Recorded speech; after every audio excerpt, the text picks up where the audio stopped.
Hey, good morning, everybody. Bob Trade Genius, the 14th of July. I'm just going to go through some ETFs, point out some opportunities for us. So let's get started.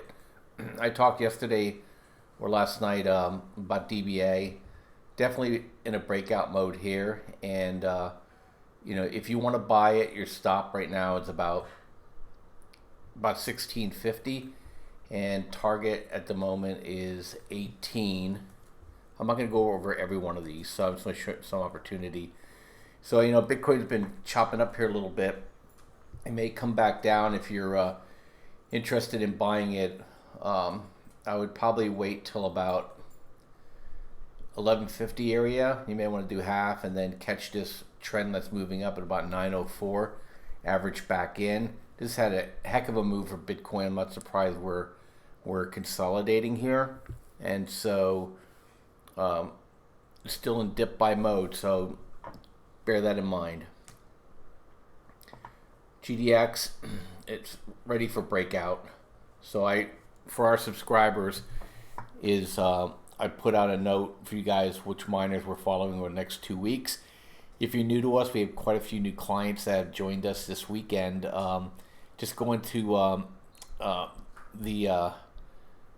the video area here and or the chat room, and I'll get you the link, and I'll push it back out again over the weekend. For weekends out. So it's a pretty good opportunity for us, definitely in the miner space. Okay, where are we at here? I want to show you a great short opportunity. Copper's in a funk. I think it's holding back some of our opportunities. Here, time to short some MJ, and I think it has at least a 15% drop coming. It's just too much supply out there, and so I think marijuana stocks are in big trouble. This is a good way to play it if you just want to be a little bit more conservative. Buy puts on it. I'd go out to August, and I think you'll be rewarded.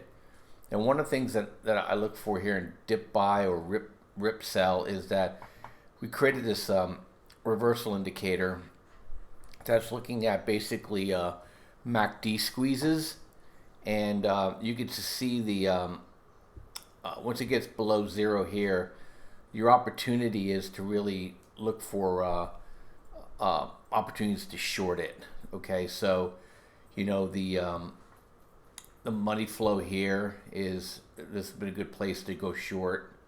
Okay, broke 50 again here, good place to go short, and it just keeps driving down, and then got another signal here on a trend change. So marijuana is an area that I would look to get short if you can.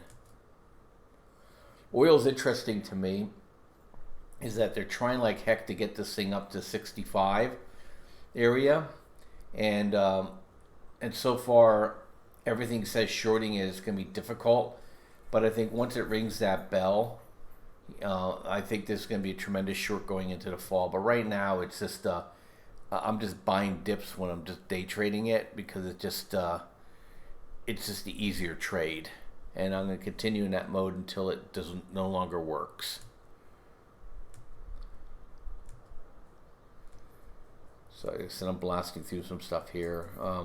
Silver is very interesting. Okay, it's giving all the right signals for a dip buy, and this thing gets pretty heavily sedated by a lot of paper selling, but it looks like it's ready to go. And if you like to trade just this metal here, I would probably look and just keep watching the moving average here. This is the longer term moving average. Okay, and then I would look for a trend change here on it, get above 1450. If not, we're still in the chop on this, but I think it's ready for breakout.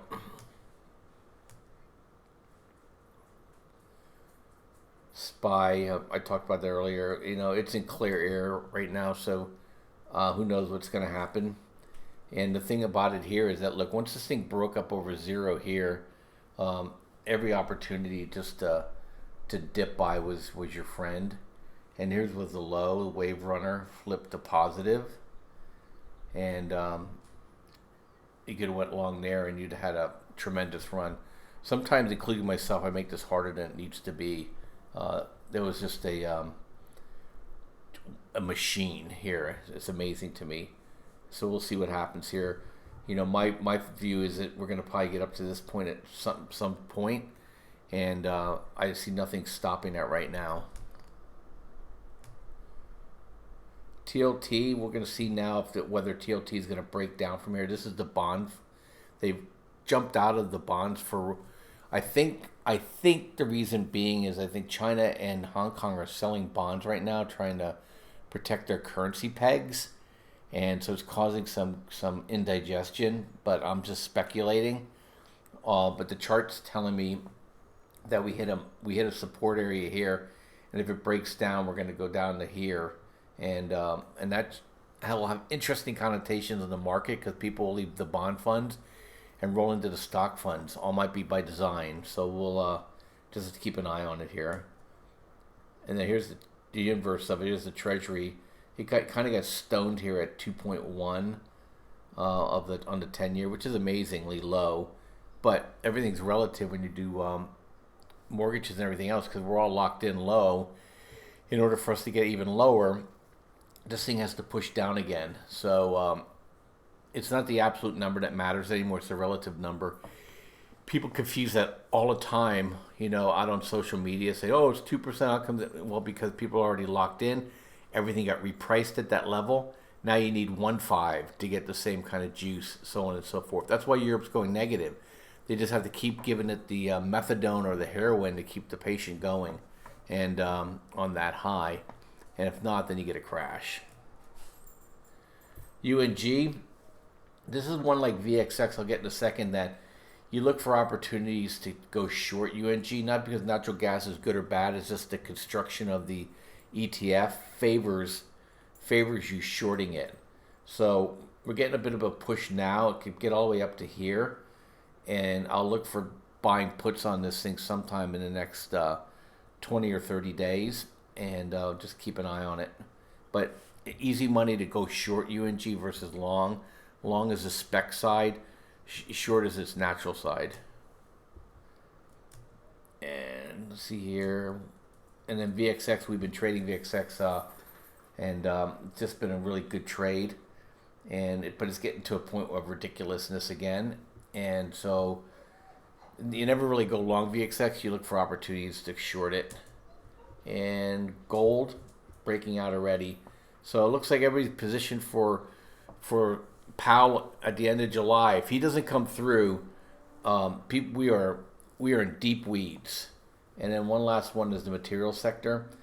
It's kind of holding back, you know, because I think what's happening now is people are worried about is the stock market separating from the real market again, and we really don't have any growth. China's in big trouble, and I'll keep talking about that. They're literally, Hong Kong's now in trouble. We can actually see an implosion here. It could get pretty ugly. So that's where our problem's going to come from. That is the swan. So we can call it the black dragon is coming, because China's a Potemkin country, totally on credit, totally a closed loop capital system, 5 or 10 people directing the country of 1.2 billion, never works out. That's why you have to always fight centralization, no matter how good or noble, right or left, conservative or liberal. You know, it boils down to a few people who think they're smarter than everybody else, when the marketplace is the smartest of all, and you got to deal with that chaos if you want to have a thriving economy.